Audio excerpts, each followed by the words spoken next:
O tema do nosso vídeo de hoje é aceitação.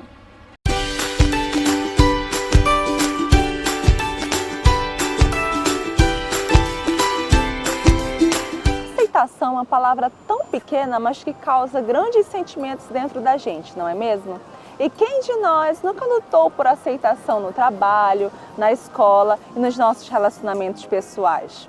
A verdade é que a aceitação ela é uma via de mão dupla, pois ela requer conhecimento e entendimento de ambas as partes. Mas antes de entrar um pouquinho sobre esse assunto, eu queria te contar um pouco sobre um filme que eu vi no final de 2019 para 2020 e que eu até te recomendo, se chama Mais que Vencedores.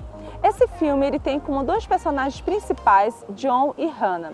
John é o treinador de uma grande equipe de basquete numa escola, né? E ele prepara a equipe dele para participar de um campeonato estadual.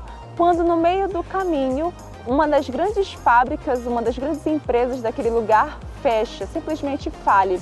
E aí muitos pais pegam os seus filhos e vão embora para outra cidade a fim de terem melhores condições de vida.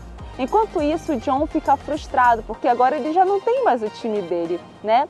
E a diretora da escola chama ele simplesmente para convocar pessoas a participarem do campeonato estadual na modalidade de corrida, de atletismo, né? No dia da seleção, mesmo contrariado, não querendo fazer esse tipo de treinamento, a única pessoa que aparece é uma menina chamada Hannah, e ela ainda tinha asma, né? John não sabia nada de corrida, ele não tinha um preparo físico, ele não gostava, ele não queria, e Hannah tinha dificuldade na sua saúde para fazer o esporte, né? Aí você me pergunta, o que a gente pode aprender de aceitação dentro desse filme? Na verdade, às vezes, nós não só precisamos aceitar os outros com as suas limitações, é preciso que nós mesmos reconheçamos que nós temos limitações e nos aceitarmos, a fim de que a gente possa trabalhar elas e melhorar futuramente. Então, para que a gente possa entender um pouco melhor na perspectiva bíblica sobre aceitação, eu te convido para ler Romanos, capítulo 15, versículo 1, 2, 7 e 14 comigo. Diz assim: nós que somos fortes, devemos suportar as fraquezas dos fracos e não agradar a nós mesmos. Cada um de nós deve agradar ao próximo para o bem dele, a fim de edificá-lo.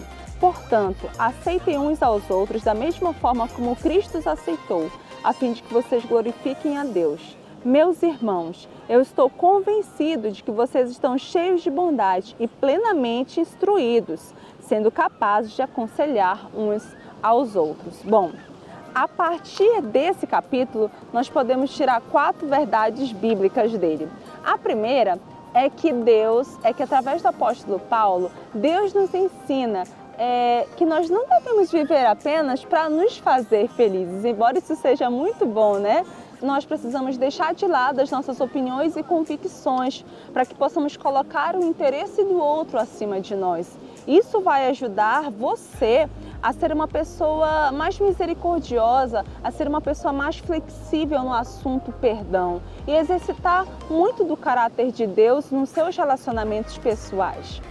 A segunda verdade bíblica que a gente pode extrair dessa leitura é que a Bíblia fala de agradar para edificar, né? Só que se nós pegarmos a palavra edificar, nós vamos ver que edificar tem a ver com construir, consolidar, fundamentar. E se nós trouxermos isso para dentro do cristianismo, a palavra edificar é construir algo sobre a verdade. E a verdade é Jesus Cristo. Então, na perspectiva humana, muitas das vezes, quando nós corrigimos, quando nós pregamos, quando nós exortamos alguém, né, nós estamos edificando aquela pessoa a fim de que ela possa se desenvolver, a fim de que ela possa se tornar uma pessoa melhor, né? Só que hoje, na sociedade que nós vivemos, corrigir alguém é sinônimo de insulto, corrigir alguém é sinônimo de ofensa, não é verdade?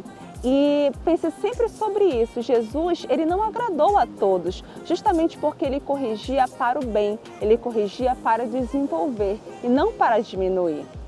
O terceiro aspecto positivo que nós podemos aprender sobre essa leitura é que a medida que nós usamos para aceitar o outro é a mesma medida com que Cristo nos aceitou.